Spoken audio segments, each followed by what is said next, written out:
Desde o ministério mortal de Jesus Cristo, muitos se esforçam para registrar seus milagres e ensinamentos e publicá-los ao redor do mundo no idioma falado pelo povo.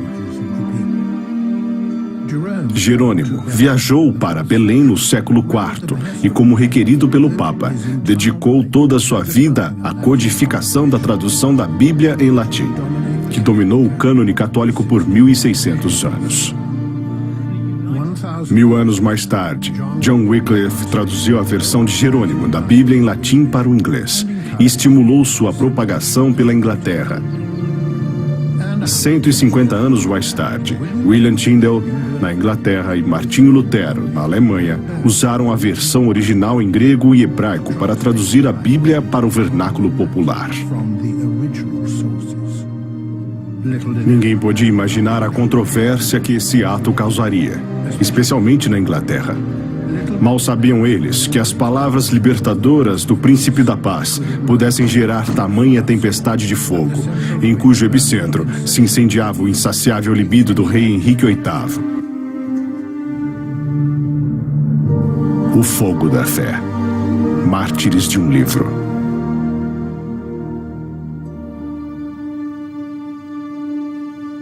Londres, Inglaterra. Um dos fatos mais incontestáveis da reforma foi o papel essencial que a libido do rei Henrique VIII exerceu na abertura do caminho para o protestantismo na Inglaterra. Após 16 anos de casamento com Catarina de Aragão, Henrique se apaixonou por uma linda jovem da corte, senhorita Ana Bolena, que havia recentemente voltado da França. De repente, Henrique VIII chegou à conclusão de que Deus o havia amaldiçoado por ter se casado com a viúva do seu irmão, e que era por essa razão que Deus o estava castigando ao não permitir que tivesse nenhum filho homem que sobrevivesse. Ele acreditou, portanto, que era seu dever livrar-se de seu falso casamento e casar-se novamente, já sabendo exatamente quem seria a nova esposa. Há muitos católicos polêmicos que dizem que Henrique VIII era concupiscente, incapaz de ser fiel no casamento, e que Ana Bolena o havia enfeitiçado. Coitadinha da Catarina de Aragão. Ela teve uma vida tão difícil sendo abandonada pelo rei.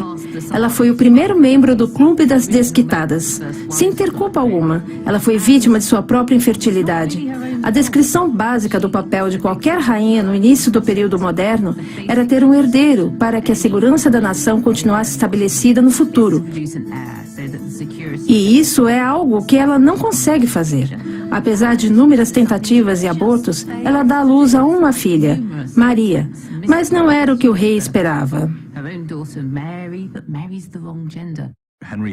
Henrique tinha uma incrível habilidade de se autoconvencer de que qualquer coisa que ele quisesse também era a vontade de Deus. E uma vez que se convencesse disso, nada o impediria de fazê-lo. Assim como Catarina e Henrique, Ana Bolena também tinha interesses religiosos, que parecem ter sido formados enquanto vivia na França, já que não era ilegal ler a tradução da Bíblia em francês. Ana parecia ser devota de William Tyndale e seus escritos. Ela se interessava pelo protestantismo, foi educada na França, onde lia livros protestantes e se associava com outros protestantes na corte. Eu suponho que essas eram as pessoas que a incentivavam a se tornar a esposa do rei. Em 1528, Tyndale escreveu A Obediência de um Cristão, um livro que afirmava corajosamente que os fiéis comuns deveriam tirar seu sustento espiritual diretamente das Escrituras e viver pela palavra de Deus, em vez de seguir, de acordo com Tyndale, superstições papais. Ele queria levar as palavras de Deus aos homens e mulheres comuns da Inglaterra. Ele queria que suas opiniões fossem representadas na organização da Igreja e do Estado. Tyndale proclamava obediência aos poderes existentes, uma hierarquia secular, transmitida de geração em geração, uma ideia que rapidamente agradou o rei Henrique.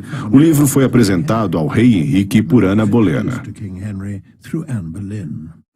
O livro Obediência de um Cristão teve uma influência muito positiva em Henrique.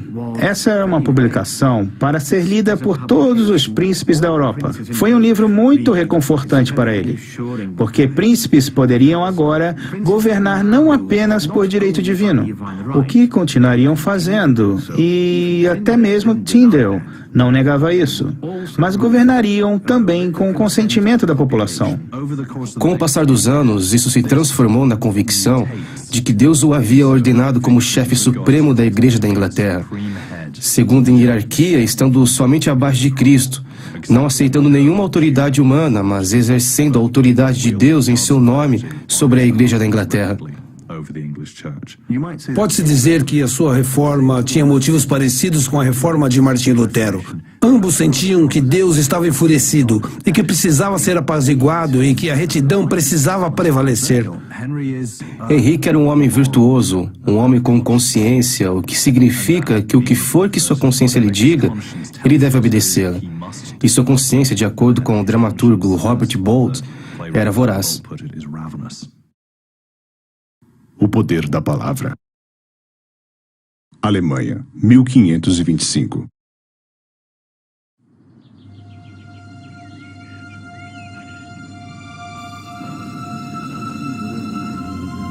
Levou menos de 2 anos para Tyndale traduzir o Novo Testamento da versão grega de Erasmo e começar a contrabandeá-lo da Alemanha para a Inglaterra. Nada disso seria possível se não fosse pela ajuda de um inovador alemão, Johannes Gutenberg, que inventou a prensa um século antes. Gutenberg começa a imprimir em meados do século XV. Sua primeira impressão resultou em menos de 200 livros. No período de 2 gerações, Martinho Lutero conseguiu publicar um panfleto impresso que, no decorrer de 1 ano, venderia 250 mil cópias. A impressão de livros era algo revolucionário no século XVI. Um próspero mercado negro contrabandeava bíblias de gráficas na Alemanha e Bélgica para a Inglaterra, escondendo páginas das escrituras em sacos de grãos e rolos de tecidos. Seria impossível vender publicamente esses fragmentos da Bíblia que Tyndale estava produzindo, pois isso era ilegal.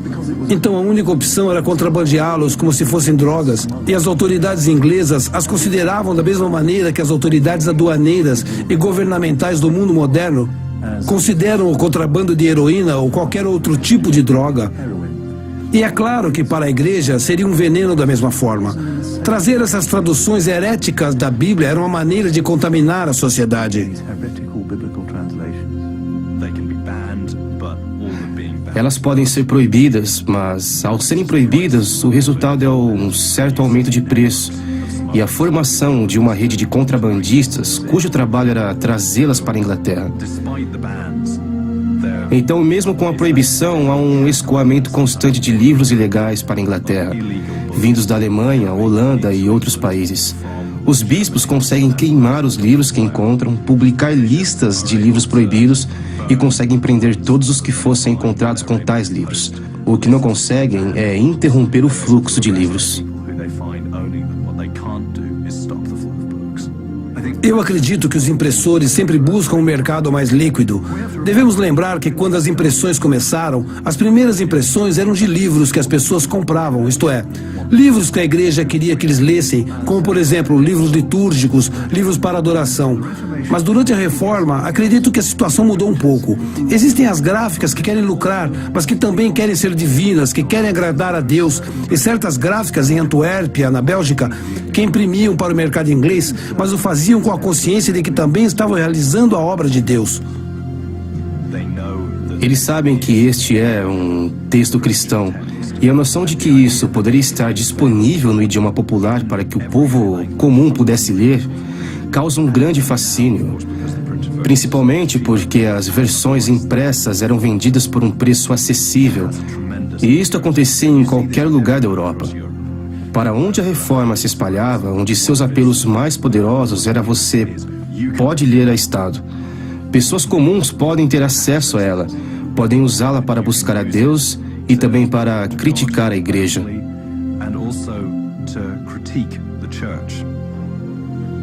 A coincidência da tradução da Bíblia para o inglês com a invenção da prensa criou um mercado irresistível para as Bíblias impressas em inglês. Mas graças a John Wycliffe e à repercussão negativa de sua tradução da Bíblia, a posse da Bíblia em inglês era considerada ilegal.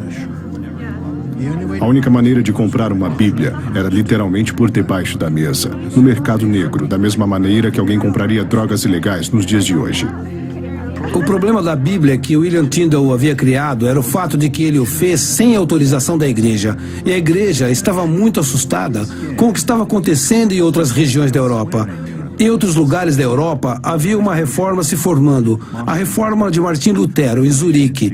As autoridades da igreja na Inglaterra olhavam para aquilo e pensavam, essa Bíblia tem tido tanta repercussão em outros lugares, não podemos permitir que isso aconteça aqui. Eles começaram a falar em fazer sua própria tradução, mas não fizeram nada a respeito. E o que foi que fizeram? Queimaram a Bíblia de William Tyndale. No princípio, criou Deus os céus e a terra. E a terra era sem forma e vazia, e havia trevas sobre a face do abismo. E o Espírito de Deus se movia sobre a face das águas. E Deus disse, haja luz, e houve luz. Isso é um material físsil. Isto é uma arma nuclear. Você não pode simplesmente entregá-lo a qualquer um. É muito poderoso. O receio era que as pessoas comuns tivessem acesso à Bíblia sem uma orientação própria de como entendê-la. Receio de que pudessem interpretá-la de forma errônea. Receio de que a Bíblia passasse a ser então algo que a igreja lhes oferecesse, mas algo que poderiam usar contra a igreja. Será possível que Deus Todo-Poderoso, Criador das estrelas, do sol, do mar, da terra e do nosso mundo, fale somente latim? Thomas Bilney é uma das figuras mais influentes do começo da Reforma Inglesa. Não se sabe se era um protestante ou um devoto de Erasmo. Bilney estimulou a tradução da Bíblia e as críticas ao clero mais que o próprio Erasmo. Que parte desta Bíblia diz que devemos orar aos santos já mortos? A igreja temia claramente os efeitos potencialmente devastadores do chamado evangélico.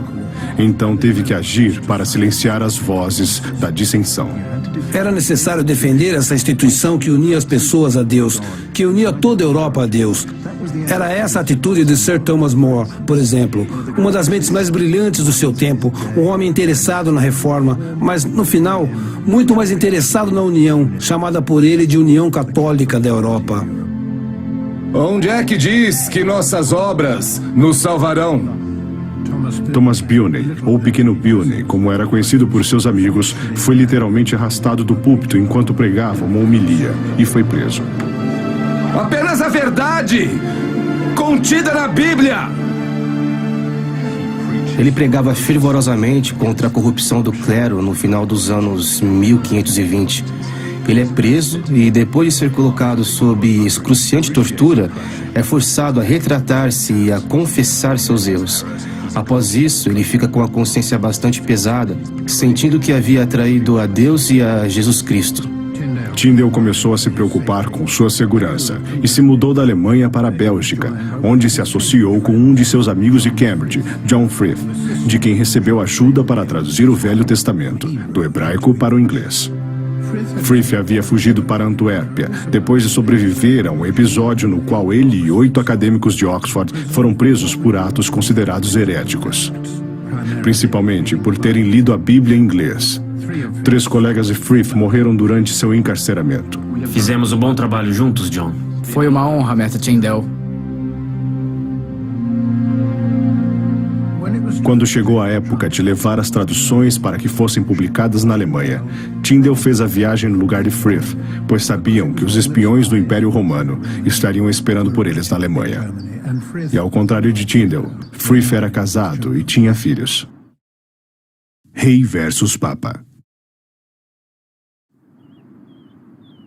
Thomas More admirava a religiosidade de Catarina de Aragão e, assim como ela, era um católico devoto. Mas ele também era fiel ao rei e, ao contrário do que o povo acreditava, argumentou várias vezes perante os representantes do Papa pela anulação do seu casamento. Somente depois que o rei, com incentivo de Ana Bolena, começou a usurpar o controle da igreja na Inglaterra, foi que More começou a impor um limite. A história inglesa começou com disputas entre as autoridades eclesiásticas e o rei Henrique VIII, que na realidade não estavam relacionados à reforma. Se relacionavam ao fato de que ele continuava casado contra sua vontade e estava determinado a fazer com que a igreja confirmasse que ele nunca havia se casado com Catarina. Nós frequentemente chamamos o que aconteceu com a rainha Catarina de Aragão de divórcio, mas não foi. Na realidade, foi uma tentativa de Henrique VIII dizer: Papa, eu nunca fui casado com esta mulher e suplico que Vossa Santidade, o Papa, confirme isso para que então eu possa me casar com outra pessoa. O Papa não podia fazer isso, o que resultou em uma força irresistível, fazendo pressão sobre um objeto imóvel. O Papa não podia aceitar isso, porque o sobrinho de Catarina de Aragão era o homem mais poderoso da Europa, o imperador Carlos V, e aos seus olhos, Carlos era muito mais importante para o Papa do que Henrique VIII. Então não foi difícil concluir que Carlos V não aprovaria algo que arruinasse a vida de sua tia. Esse era o problema e foi a razão do rompimento com Roma. Majestade. Henrique continuou pleiteando com o Papa para uma anulação, e o Papa provavelmente teria aceitado seu apelo, se não fosse pelo fato importuno de que ele estava em uma prisão domiciliar sob a guarda do imperador romano, que era sobrinho de Catarina de Aragão. O Papa se recusa a alterar sua decisão. Eu quero isso anulado. E quero agora. Vossa Majestade, minha fidelidade... Vossa fidelidade para com o vosso rei. Thomas More era um humanista cristão e um estudioso europeu, o que nos faz supor que ele simpatizaria com este novo movimento reformista. Mas Thomas More era, assim como muitos humanistas cristãos, fielmente comprometido à unidade e à continuidade da Igreja Católica. Sir Thomas More estava determinado a proteger a doutrina da Igreja. O que ele via no rei era simplesmente imoralidade.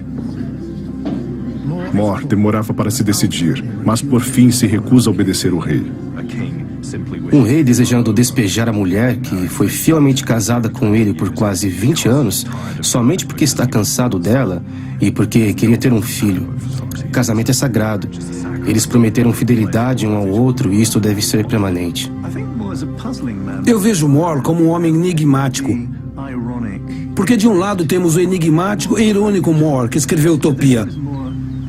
E do outro temos o More militante, o More furioso.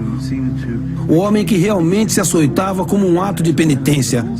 E também tratava os protestantes e evangélicos terrivelmente. Pessoalmente batendo neles, os aprisionando, tendo um prazer feroz em vê-los queimando na fogueira. Eu não acho fácil relacionar esses dois Thomas More, mas eles são a mesma pessoa. Do ponto de vista de Thomas More, o que o rei estava fazendo era se separar do corpo de Cristo.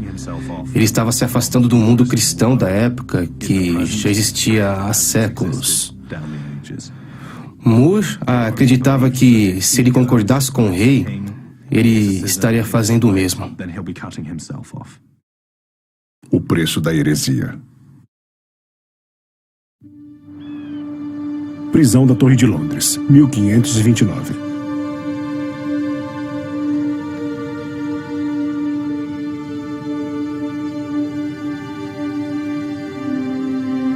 Vianney foi preso na Torre de Londres e, como muitos acusados de heresia, foi persuadido a retratar-se.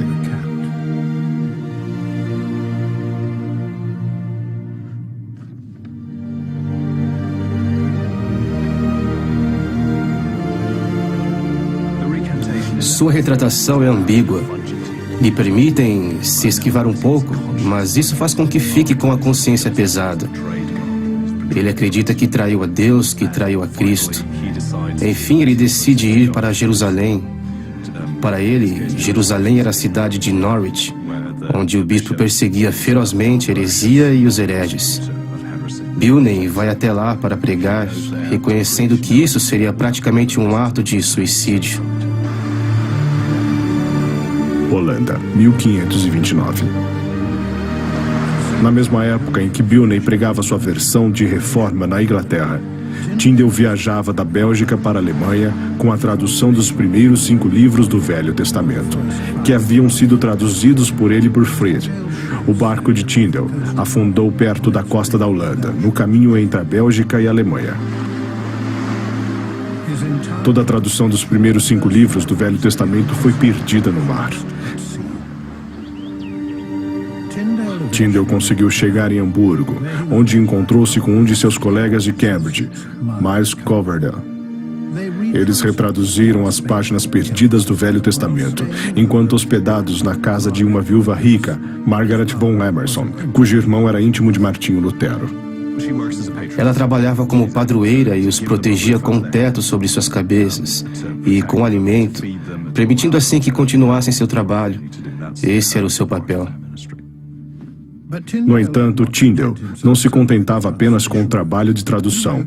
Ele escreveu vários panfletos que atacavam as práticas corruptas da igreja e algumas das doutrinas que considerava como falsas.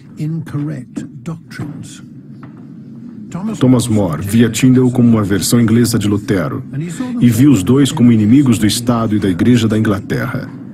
More lutava contra eles por meio de vasta publicação de panfletos escarnecedores. Tyndale e Lutero revidavam da mesma forma.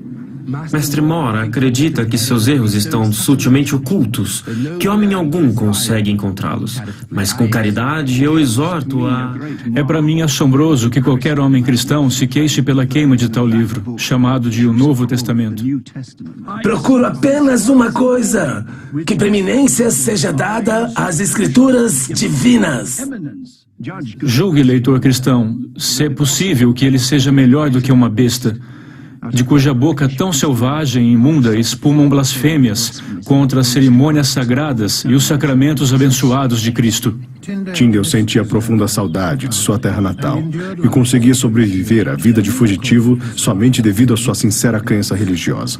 Seu maior desejo era voltar para a Inglaterra para pregar usando as Bíblias, que contrabandeava para o país com tanto sucesso. Antuérpia é uma cidade enorme. É um ótimo lugar para se esconder. Lá se encontra uma grande comunidade de exilados da Inglaterra, mas é também um lugar excelente para exportar livros para a Inglaterra. Mas os espiões do Sacro Império Romano se aproximavam cada vez mais de Tyndale e ele achou necessário voltar a se esconder. As palavras usadas para descrever a vida de Jesus pareciam ressoar na vida de Tyndale. As raposas têm covis, e as aves do céu têm ninhos, mas o Filho do Homem não tem onde reclinar a cabeça. Testemunha de Deus. Tornava-se cada vez mais claro ao rei Henrique que o Papa nunca lhe concederia a anulação. E Ana continuou a esperar pelo casamento. Eu não acho que Henrique planejava uma reforma teológica. Ele desejava um divórcio e adorava a ideia de existir a supremacia do rei sobre a igreja. Mas o real progresso da reforma sob as suas asas, em termos de mudança teológica, por exemplo, é muito irregular. No entanto, Henrique já havia se convencido de que Deus não aprovava seu casamento com Catarina. Então, se o Papa não aprovasse a anulação, eles estariam contrariando a vontade de Deus. Este era o pior pesadelo de Thomas More. Se o Papa tivesse aprovado a anulação, More aprovaria a decisão, porque teria vindo da sede do poder católico. Mas ele não podia suportar a ideia de o poder do Papa ser transferido para o rei da Inglaterra, conceito esse que ficaria conhecido como supremacia do rei. Outros, como o Thomas Bilne, se refreavam para evitar a perseguição das autoridades da Igreja e do Estado. Dizei-me, meus amigos, se a verdade nos libertará, qual o poder então das minhas verdades? Ou mentiras? Thomas, não se cobre tanto. Deveríamos ser sábios como serpentes e inofensivos como pombos. Prefiro ser um pássaro que uma serpente. E prefiro morrer do que continuar a espalhar mentiras. Thomas, para onde vais? Eu irei a Jerusalém. E respondeu Era Satanás comum ao entre os Senhor, acusados hereges se retratarem para evitar sua execução, depois sentirem-se culpados e retirarem sua retratação. Mas agir de tal maneira era praticamente cometer suicídio, porque reincidentes eram imediatamente condenados à morte.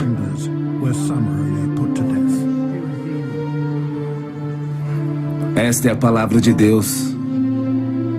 Thomas Bilney passa 2 anos em Cambridge antes de ceder ao peso de sua consciência e então declara sua intenção de voltar à pregação reformista, sem medo das consequências. Bilney sai de Cambridge e começa a pregar com total ousadia, distribuindo os livros e bíblias de Tyndale. Ao fazer isso, ele assina sua própria sentença de morte. Thomas Bilney, um dos primeiros mártires da Reformação inglesa, enfrentou o problema de ter retornado à fé evangélica. Ele cedeu, mas o que fez depois disso? Em agonia, decidiu que precisava enfrentar o martírio. Ele voltou ao lugar onde pregava sua doutrina evangélica e a pregou novamente, apesar do fato de haver se retratado no passado. Esta é a palavra de Deus em nosso próprio idioma. Foi traduzida por grandes homens que desejam que vós saibais das coisas que somente clérigos sabem. Vinde, é para vós. É difícil discernir os pensamentos de um homem que esteja preparado para enfrentar a morte. Eu suponho que seja um tipo de autoestima na qual a pessoa tem que cumprir com os padrões que estabeleceu para si, os quais foram traídos ao retratar sua fé. Acredito que no final também devem sentir certa paz e serenidade por terem voltado à posição da verdade, de afirmação. A coisa mais difícil do mundo é os seres humanos entenderem uns aos outros. Bilney foi condenado à morte pelo bispo Richard Nix. E ele sabia que desta vez não teria oportunidade de se retratar. Se caminhares pelo fogo, não te queimarás. Alguns de seus amigos de Cambridge vieram confortar Bilney durante suas últimas horas. E a chama não te consumirá. Thomas, o que fazeis? Porque sou o Senhor, teu Deus. Tome, pare! Pare com isso, homem! O Santo de Israel, o teu Salvador. Ele o surpreendeu ao queimar um de seus dedos em preparação para a morte pelo fogo que o esperava. Mártir é uma palavra grega que significa testemunha. Qual a coisa mais preciosa que alguém pode ter? É a própria vida. Quando alguém está disposto a dar a sua vida por algo, está prestando um forte testemunho sobre aquilo. Se tiver que fazer uma escolha, o mártir é alguém que cumpre com seu testemunho. Essa não é a única maneira de prestar um testemunho, mas talvez seja a mais visível. Mas acredito que escolher a morte seria um testemunho por excelência. Acho que para a maioria dos mártires existe a preocupação de serem testemunhas da sua fé, de como o seu comportamento e suas declarações podem afetar outras pessoas que compartilham a mesma fé. Leve-me a Cristo! Leve-me a Cristo!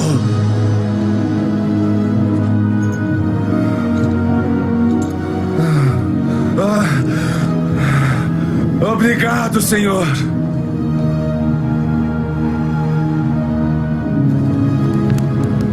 Aqui. Sim, Senhor. Obrigado, Senhor.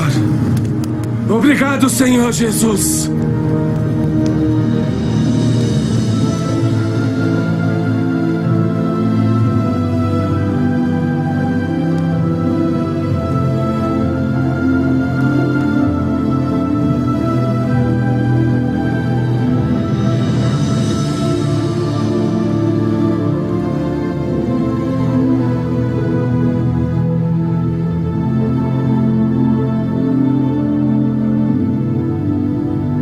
Eles tentavam se livrar de algo que colocava as almas em perigo. O que é muito pior do que somente colocar os corpos das pessoas em perigo.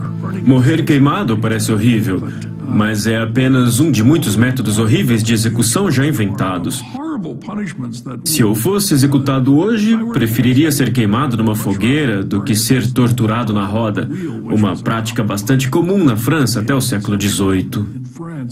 Aproximadamente 5.000 pessoas foram judicialmente acusadas e executadas por heterodoxia no século XVI e no início do século XVII. Para colocar isso em perspectiva, nos anos de 1941 e 42, durante o Reich de Hitler, mais judeus foram mortos na câmara de gás por dia, 365 dias por ano, durante 2 anos, do que pessoas foram mortas por ordem judicial durante todo o período da Reforma. Eu acredito que a atitude dos mártires naquela situação foi uma experiência muito menos entusiasta do que podemos imaginar ao olharmos para o passado. Foi uma situação lastimável. Eu acredito que, na minha opinião, aquilo foi horrível, especialmente as maneiras de infligir a morte. Porém, acho que se você perguntasse para Tyndale ou a qualquer dos mártires, eles diriam que valeu a pena. Por que eu estaria disposto a morrer? Essa é uma pergunta muito difícil. Eu acho que, assim como eles, eu não saberia dizer até que tivesse que enfrentar a situação. Acredito em várias coisas como a verdade, talvez como a religião, ou até sobre mim mesmo. E espero que, se necessário, eu possa defendê-las, mas nunca terei certeza. Eu espero, como cristão que sou, que estaria disposto a morrer pela disponibilidade das escrituras cristãs. É muito difícil entender por que as pessoas estão dispostas a morrer pela verdade, mas estão em todas as épocas. Eu acho que não é possível prever a reação das pessoas quando forem forçadas a ir contra suas crenças, que acreditam ser completamente verdadeiras. Algumas pessoas irão abandoná-las, outras não. E geralmente as pessoas mais mansas, tímidas e irresolutas subitamente se tornam corajosas. Eu sou uma pessoa de fé e se o momento decisivo chegasse e eu percebesse que minha salvação eterna estava em jogo, eu espero que estaria disposto a morrer por certas coisas. Do meu ponto de vista, se alguém não está disposto a morrer por certas coisas, em um determinado ponto, se torna difícil saber pelo que estão dispostos a viver. Trovões rugem ao redor do trono. Depois de 22 anos de casamento com Catarina de Aragão e 6 anos de galanteio com Ana Bolena, o rei Henrique expulsou Catarina e sua filha Maria do palácio de Genres, separando-as e banindo para diferentes partes do reino. Maria tinha 15 anos de idade e era próxima na linha de sucessão ao trono. Ela nunca perdoou a intrusa protestante, Ana Bolena, por ter destruído sua vida e de sua amada mãe. Maria fez com que os protestantes pagassem muito caro quando se tornou rainha anos mais tarde. Henrique estava desesperado em assegurar a continuidade dinástica, e o problema se relacionava também à questão da validade de seus casamentos. De acordo com a lei canônica, ele não poderia deixar sua esposa para casar-se com Ana Bolena. Ana Bolena tomou o lugar de Catarina de Aragão e trouxe consigo suas ideias evangélicas, inclusive a de fazer com que o rei usurpasse o controle da Igreja da Inglaterra, para que seu casamento pudesse ser aprovado. Quando um conselheiro de confiança do rei Henrique, Thomas Wolsey, não conseguiu obter a anulação do casamento com Catarina de Aragão, ele foi acusado de traição e despojado de seu gabinete governamental. Existe um excelente poeta na Casa de Tudor que escreveu Trovões rugem ao redor do trono. É verdade. Se você brincar com a monarquia Tudor, provavelmente terá um final desagradável. Na mesma época, o tempo estava se esgotando para a guerra de Thomas More contra os reformistas. Juntamente com Thomas Cromwell, o primeiro-ministro do rei, e John Stokes, bispo de Londres, ele enviou espiões por toda a Europa, procurando William Tyndale. Quando o processo do divórcio começa a acelerar, quando Thomas Cromwell começa a colocar pressão na igreja e a cortar os laços entre a igreja da Inglaterra e Roma,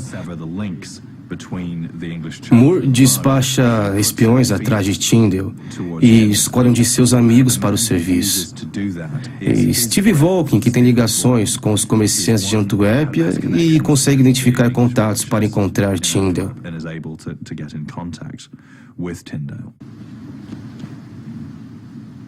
Vole não encontra Tyndale. Tyndale o encontra. Que palavras maravilhosas! Vole se impressiona com Tyndale de tal maneira que escreve um relatório ao rei em seu favor. O rei, em troca, faz uma oferta a Tyndale de livre passagem se ele retornar à Inglaterra. Ele então começa a negociar com os governantes através de intermediários. E Tyndale lhe faz uma proposta extraordinária que, na minha opinião, nos mostra algo fundamental sobre este homem e suas prioridades. Ele diz que, se o rei concordasse em permitir que a tradução da Bíblia fosse publicada em inglês, não necessariamente a feita por Tyndale, mas qualquer tradução da Bíblia para o inglês, ele prometeria nunca mais escrever nem pregar nenhuma palavra. Para ele, esta era a prioridade, fazer com que a Bíblia chegasse à Inglaterra. Vole, obviamente, não podia decidir pelo rei. Tyndale procurou dias depois, retirou sua proposta e desapareceu. Por um tempo, essa relação parecia ter futuro. Crowell parecia querer apoiar Tyndale. Mas Tyndale acha a situação suspeita. E o próprio rei acha tudo ainda mais suspeito. Ele leu os livros de Tyndale e gostou de seu trabalho, mas não queria ter nada a ver com Tyndale. A busca por um herdeiro. Apesar dos protestos de Thomas More, o rei Henrique usurpou o controle da Igreja da Inglaterra, anulou seu casamento com Catarina de Aragão e aprovou seu casamento com Ana Bolena, que foi imediatamente coroada rainha da Inglaterra. Thomas More selou seu destino ao se recusar a assistir o casamento. Não demorou muito até que Henrique começou a fazer acusações contra Thomas More e o jogou na mesma prisão em que More havia jogado seus inimigos anteriormente. Um deles foi John Frith, que tinha retornado para a Inglaterra meses antes, sob uma promessa de imunidade similar ao que o rei havia oferecido a Tyndale. Ele foi aprisionado sumariamente e sentenciado à morte. De alguma forma, Tyndale conseguiu lhe enviar uma carta. Caro amigo, não temais homens que o ameaçam, nem acrediteis que serão justos, mas acreditai naquele que é cheio de verdade e faz valer suas palavras. Frith foi morto por fogo junto com Andrew Hewitt, outro acusado de heresia. Vós lutais pelo Evangelho de Cristo, uma luz que deve ser alimentada com o sangue da fé. Pois Cristo, que nunca pecou, também sofreu por nós, nos deixando um exemplo a ser seguido. Vossa esposa está em paz com a vontade de Deus e não deseja que a glória de Deus seja dificultada por ela. Esses homens são hereges. Não oreis por eles mais do que oraríeis por um animal moribundo. Pai, perdoa-lhe. Não deixeis que vosso corpo enfraqueça. Se a dor for maior que vossa força, lembrais que tudo quanto pedirdes em meu nome, eu o farei. E orai ao Pai em nome de Cristo, e Ele aliviará a vossa dor, ou encurtará.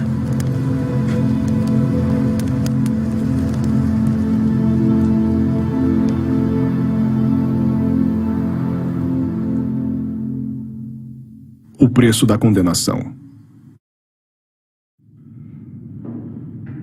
Palácio Henrique VIII, 1533. Ana Bolena deu à luz a sua primeira e única filha, Elizabeth. Uma menina, Vossa Majestade. Muito saudável. Henrique começou a suspeitar que seu novo casamento, assim como o antigo, estava amaldiçoado. O que devo fazer para gerar um filho? Quase que automaticamente, Henrique começou a procurar razões teológicas para entender o motivo de seu casamento com Ana Bolena não ter sido aprovado por Deus. Thomas More continuou a negar a validade do ato de sucessão que reconhecia o rei Henrique como líder da igreja. E com isso, o rei Henrique lhe condenou à prisão por uma série de falsas acusações. Muitos dos hereges do século XVI passaram grande parte de seu tempo na prisão estudando, principalmente na Torre de Londres. Eu acredito que era uma grande fonte de consolação para eles. A Torre de Londres era como uma pequena universidade, onde católicos encarceravam protestantes e protestantes encarceravam os católicos.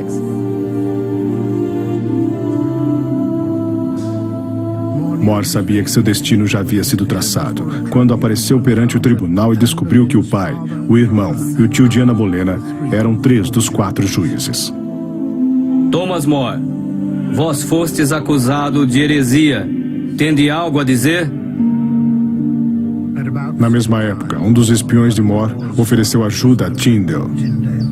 Que lugar maravilhoso. William Tyndale! Vós estáis sob detenção. E então o traiu e lhe denunciou às autoridades belgas.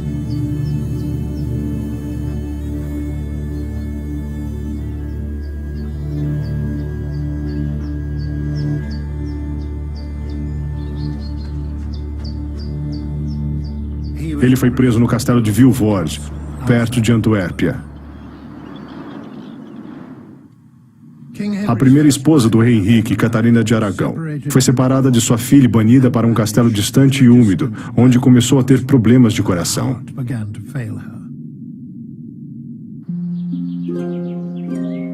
Apesar de sua segunda esposa, Ana, estar grávida novamente, Henrique não estava satisfeito. Quem é essa moça? Lady Jane Seymour.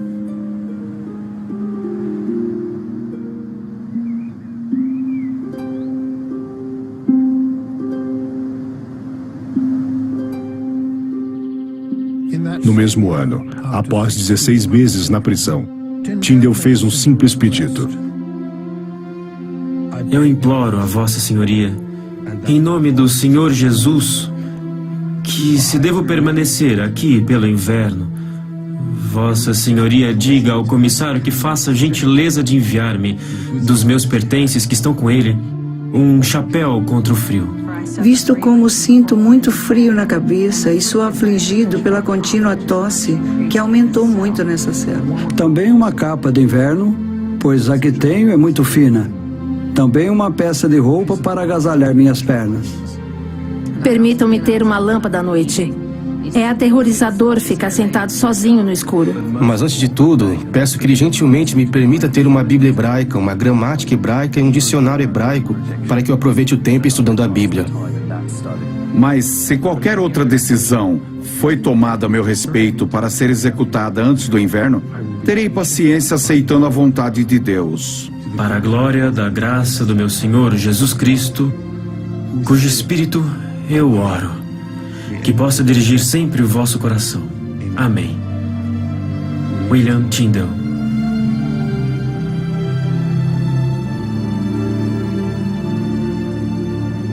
O pedido de Tyndale foi negado. É de cortar o coração. Um pedaço de pano, um boné e um casaco. E isso não foi o pior. Pior não deixarem ler a Bíblia depois de tudo que passou.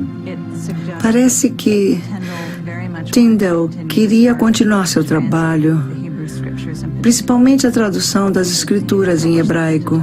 Ele havia publicado o Pentateuco em 1530 e, enquanto isso, havia traduzido outras porções da Bíblia. É claro que ele gostaria de continuar com seu projeto e com seu estudo. É triste e lamentável ver um estudioso tão brilhante reduzido a circunstâncias tão medíocres. Disposto a matar, disposto a morrer. Palácio do rei Henrique VIII. Ana Bolena, segunda esposa, é presa da mesma maneira que a primeira, Catarina de Aragão. Deveis ir agora. Então sede corajosa e nos veremos em breve. Não, mamãe, não!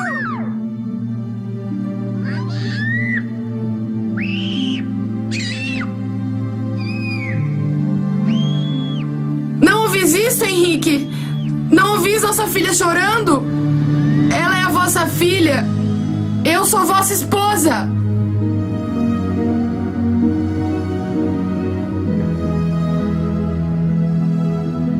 É sempre muito difícil entender os motivos do rei Henrique VIII. Ele era um homem monstruosamente egoísta e, ainda assim, justificava esse egoísmo como a vontade de Deus em todas as circunstâncias. Prisão da Torre de Londres, 1535.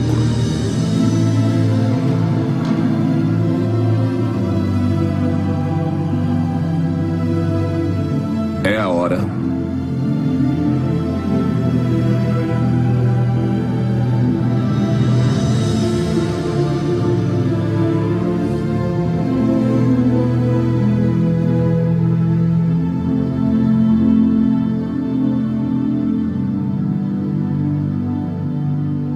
Meu querido Senhor, Rei e marido, a hora de minha morte se aproxima. O terno amor que lhe devo força-me a escrever-te.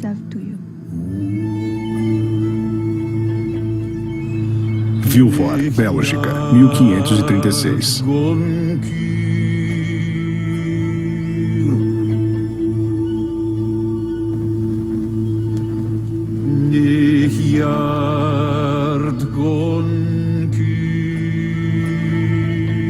Prisão da Torre de Londres, 1536.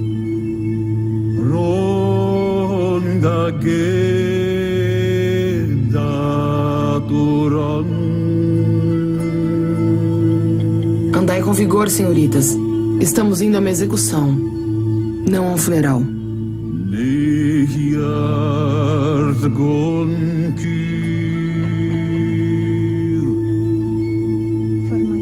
De minha parte, eu lhe perdoo por tudo e desejo e oro a Deus para que lhe perdoe também.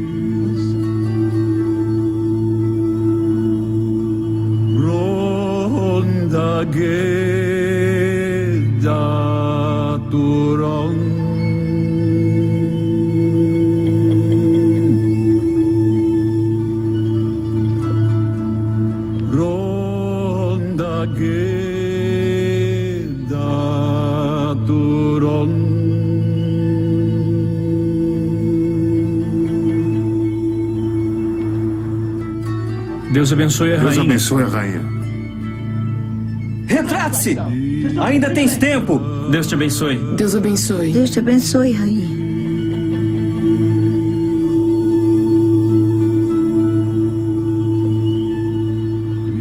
Retrate-se! Retrate-se! Deus te abençoe.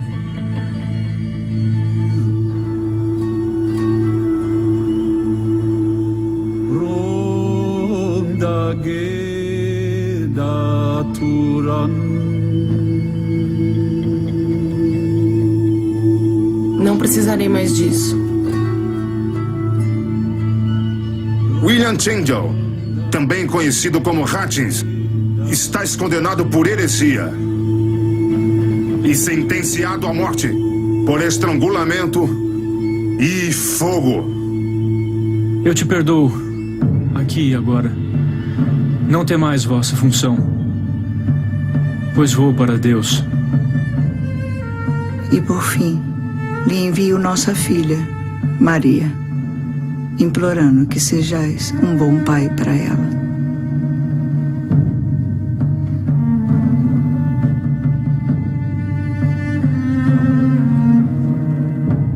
Me ajudais a subir?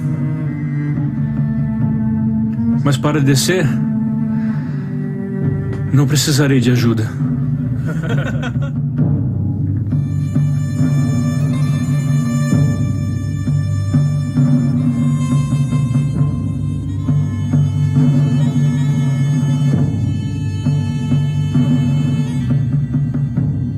Bom povo cristão, vim aqui para morrer.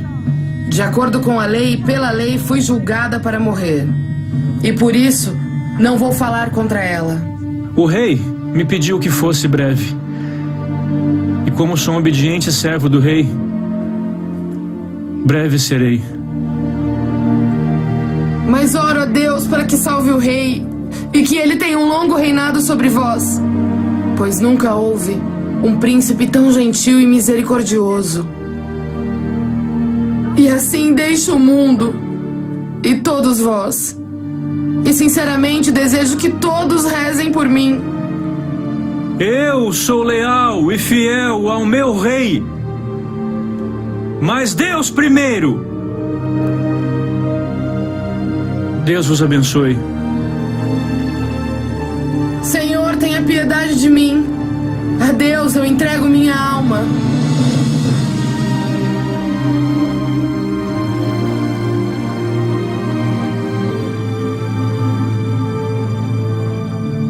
E por último, faço esse voto, que meus olhos o desejam acima de tudo, Catarina, a rainha.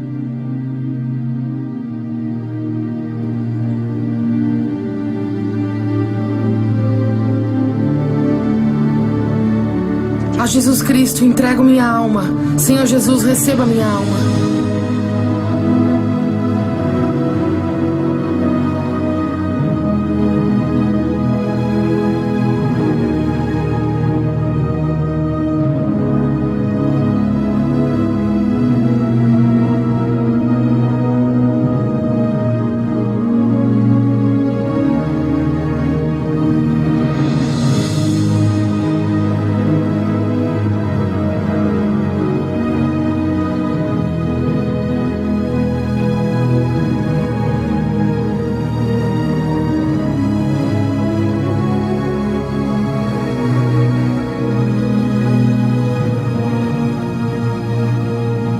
Senhor, abra os olhos do rei da Inglaterra.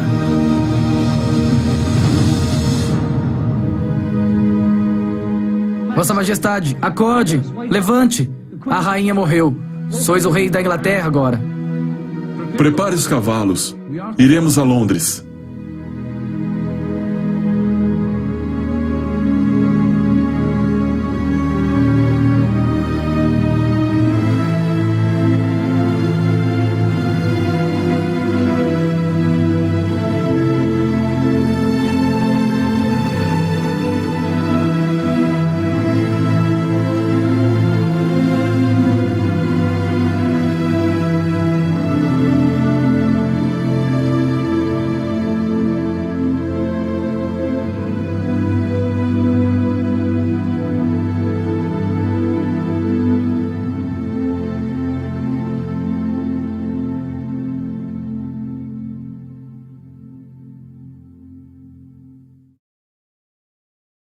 A vinda à tona da versão do Rei Tiago da Bíblia foi realizado graças ao suporte financeiro generoso de Rex and Ruth Mon, Alan S. and Leslie Layton, David E. and Verla A. Sorensen, Fundação do Legado de Sorensen, David e Laura McAllister, Todd e Amy Nelson, Fundação de George S. e Dolores Doré Eccles, os membros do Conselho de Liderança da BYU Broadcasting e a Fundação de Filmes Legacy.